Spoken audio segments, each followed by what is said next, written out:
السلام عليكم ورحمة الله وبركاته. وعليكم السلام ورحمة الله وبركاته. بسم الله. بسم الله الرحمن الرحيم. ولا يب... ولا يبدو التهيؤ بموت أحدهما ولا بموتهما، لأنه لو اعتقد لاستأنفه الحاكم، ولا فائدة في النقد. ثم الاستئناف. بسم الله الرحمن الرحيم. الحمد لله رب العالمين، والصلاة والسلام على رسوله الكريم. ربنا ظلمنا أنفسنا وإن لم تغفر لنا وترحمنا لنكونن من الخاسرين. ربنا فاغفر لنا ذنوبنا وكفر عنا سيئاتنا وتوفنا مع الأبرار. ربنا وآتنا ما وعدتنا على رسلك ولا تخزنا يوم القيامة إنك لا تخلف الميعاد. رب اشرح لنا صدورنا ويسر لنا أمورنا واحلل عقدة من ألسنتنا يفقهوا أقوالنا. اللهم رب يسر ولا تعسر وتمم بالخير وبك نستعين يا فتاح يا عليم. بسم الله الرحمن الرحيم. So we continue with the chapter on Tahayu or Muhayyat, which as we mentioned yesterday is the Qisma of Manafi, Qisma to Manafi, and the distribution of the Manafi. In certain cases, we are unable to divide the item, mostly, not all the time, mostly when you're unable to divide the item physically, you can share the benefit that is accrued and derived from the item. Be it a room, for example, or a little chalet, well, and so on and so forth. And we mentioned yesterday that the hukam or the wasf of it is permissible, jaiz istihsanan. And basically, it has very similar features to Qisma, with the exception that Qisma is greater in benefit. The person derives greater benefit from Qisma from a direct distribution rather than from Muhayyat, because in the case of Qisma, distribution or separation of the individual division of the item into individual ownership is greater, is more beneficial to the person, in the sense that it solely belongs to him. He can use it whenever and however he wants to. Right.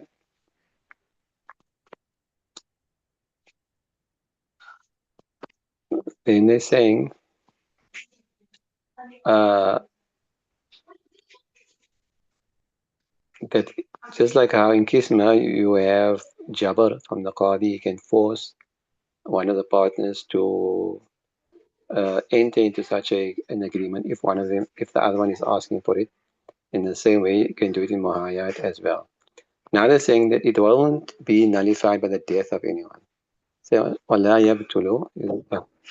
يَبْتُلُ التَّهَايُ بِمَوْتِ أَحَدِهِمَا وَلَا بِمَوْتِهِمَا, that the tahayu will not become invalid by the death of either one of them, or even by the death of both of them, both of the partners.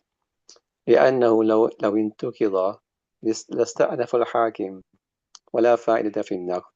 Why? Because if we were to say that it comes to an end, it becomes invalid with the death of one of them, then they'll have to redo it, and the qadi will have to redo it again for the waratha, for the heirs, and have to redo the same thing for the heirs.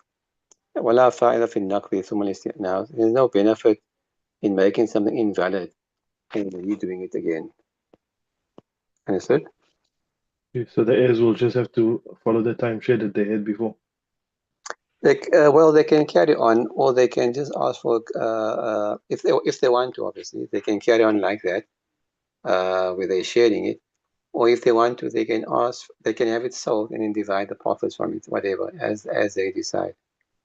Okay. So we'll see what they say. We won't say it's invalid immediately. We'll see which way the heirs go. If they want to leave things as is, alhamdulillah, it is there in place. You know what I'm saying? Nothing more to do. If they feel that no, they don't want to carry on with it, they want to invalidate it and rather sell it or separate it and make kisma of it, in the case of those things that can be divided, then they're welcome to do that also. What you're saying is here that just by the death of one of them, it doesn't automatically come to an end. Understand? We'll see which way the A's go the after. Understood?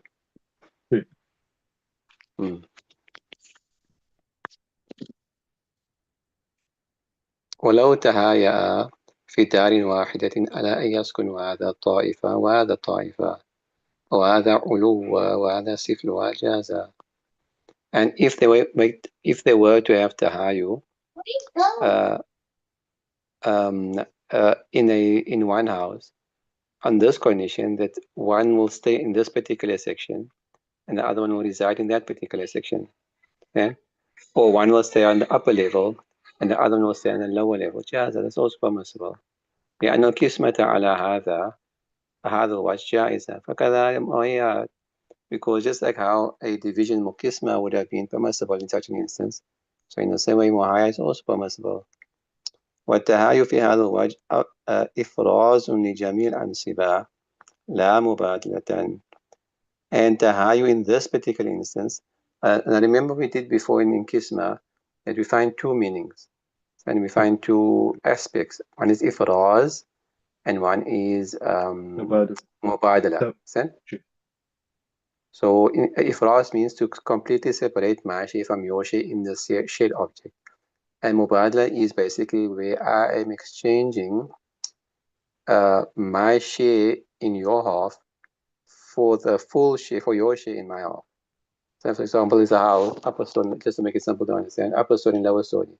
So you own 50% of the upper story, I own 50% of the upper story, and likewise of the lower story. So there's a meaning of mubadala in the sense that I'm exchanging my share in the lower story for your share in the upper story so that I can own the entire upper story and you can own the entire lower story. So that's the meaning of mubadala. Understood? Sure. Now they're saying that in this particular instance, in tahayu, and then I mentioned that sometimes ifraz will be more dominant and sometimes the meaning of mubadala will be more dominant. So now they're saying what tahayu fi hadha waj ifraz li jamil an siba. And in such an instance in tahayu, it will be a separation of the entire share. لا مبادلا. It won't be a mubadala. ولهذا لا يشترط فيه تأكيد, and it is for this reason that to specify specific time is not a condition. And you don't have to specify, okay, I'll allow you to stay in the upper story for 6 months and then we swap. And you come to the bottom and I'll go to the top. So you don't have to specify any specific time in this particular instance. ولكل واحد أن يستغل ما أصابه لمعايات شرط ذلك في العقد أو لم يشترط. And each one of them has the right, each partner has the right. يستغل means to benefit and to take benefit from something. To profit, that's a better word, to profit. Each one of them has the right to profit from the share which he received through Muhaya. In other words, I can rent it out. If I've been given the upper story, I can rent it out and get money from there, for example. Understand? So each one of them has the right to profit from whatever he has received through Muhayat, irrespective of whether that was stipulated, conditional, in the transaction or not. شُرِطَ ذَلِكَ بِالْعَقْدِ أَوْ لَمْ يُشْتَرَطْ. And so irrespective of whether that was conditional in the stipulated in the transaction or not, I can do this. I have the right to do that. لِحُدُوثِ الْمَنَافِعِ عَلَى مِلْكِ. Why? Because we find the occurrence of the benefit in his ownership. Meaning what? That he has now become the owner of that benefit that is derived from there. So once he has become the owner of it, then he can profit from it. Once I've become the owner of the benefit that accrues from that particular thing, I am allowed now to benefit from it, to profit from it. ولو تهايأ في عبد واحد على أن يختم هذا يوما وهذا يوما جاز. And if they were to make tahayu in one slave on this condition or this stipulation that he serves the one master one day and serves the other master the next day. And so you to serve each other on alternate days, this will be permissible, jaza. وكذا هذا في البيت الصغير, and the same masla will apply يا بيت صغير mean like a small room. And the same will apply to a small room. لأن المعايات قد تكون في الزمان وقد تكون من حيث المكان والأول متعين هنا. Why? Because sometimes معايا can can can apply to time, and sometimes it's applicable to space, into space or place. Understand? So we can share the time like a time share, or we can share the space. That I stay here for a few days, and you stay for a few days, so on and so forth, in So this the particular masla, place. so the Huh? masla before that will apply to this also. That when it's his day, he can hire that slave out to somebody else. I wonder. I don't know. Possibly, because it's general. The masla is mutlaq. Most likely. Allah alam, yeah. Yeah, most likely. I might as a porter or something, yeah. Seems like it, Inshallah. Because in that time he'll have ownership of it. Yes, correct. You will, yes. It's possible. والأول متعين ها هنا, and the first one, it is time, is fixed in this particular masla, because obviously you can't, there's no place for the slave. So in the first masla, with regard to the slave, it can only be time, so you can only share him time-wise. ولو اختلف في التهايو من حيث الزمان والمكان في محل يحتمل يأمرهما القاضي بأن يتفقا. And if the partners are differing in tahayu with regard to the time and space, understand? In one place, that in a place or in a thing, mahalin, in a thing that holds possibility of both, meaning that we could either share this time-wise or space-wise. One is saying, I want the time. Other one is saying, no, space. Okay, so for example, let's say it's a building. So the one says, okay, let's time share this. I say, no, no, no. Let's share it rather on a space basis. You take 50%, I'll take 50%. And the other one is so they're having an argument. So in this case, يأمرهما, the Qadi will instruct both of them to agree to one thing, and that they must come to some kind of agreement. Understand? لأن التهايو في المكان أعضل وفي الزمان أكمل. Why? Because there's benefit in both. In tahayu, with regards to the place, makan, there's more adil, more just. Why? Because you'll have the entire space for yourself to use as you please without any interference from the other person, and likewise him. So this is more just, that you're both getting the same thing at the same time. Okay, وفي الزمان أكمل.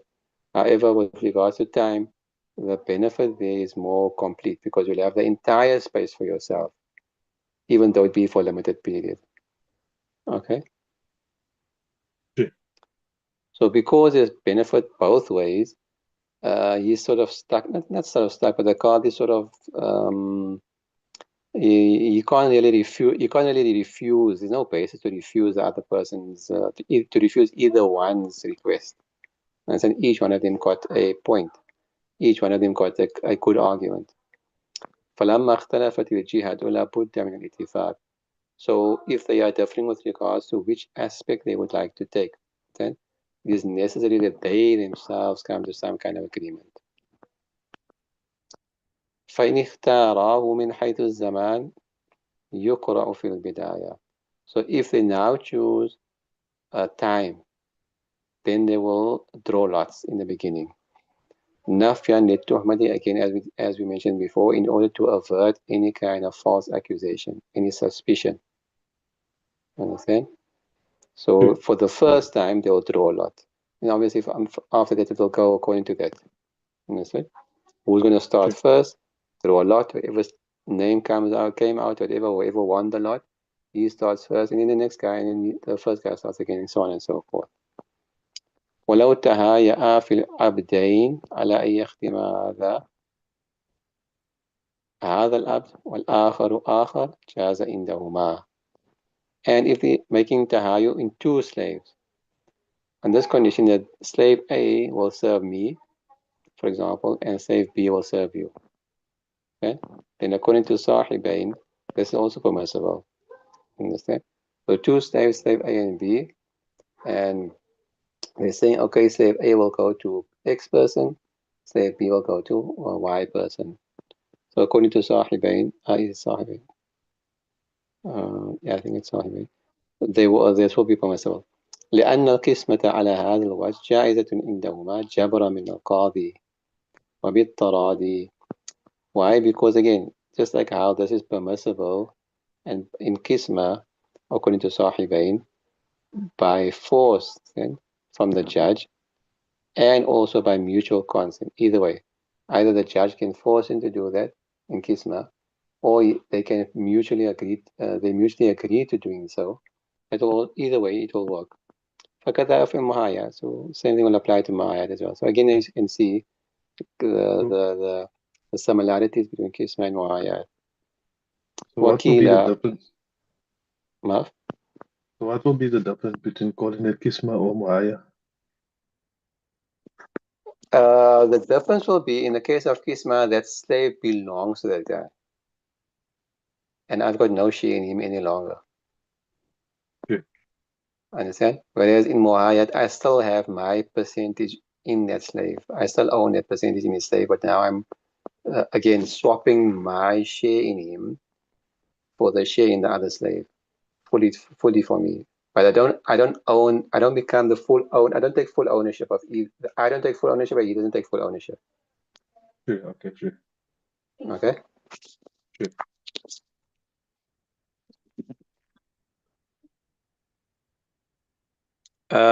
Yeah, so this صاحبين وقيل عند أبي حنيفة, and it has been said, the according to Abu Hanifa رحمة الله لا يقسم القاضي, the qadi will not do so.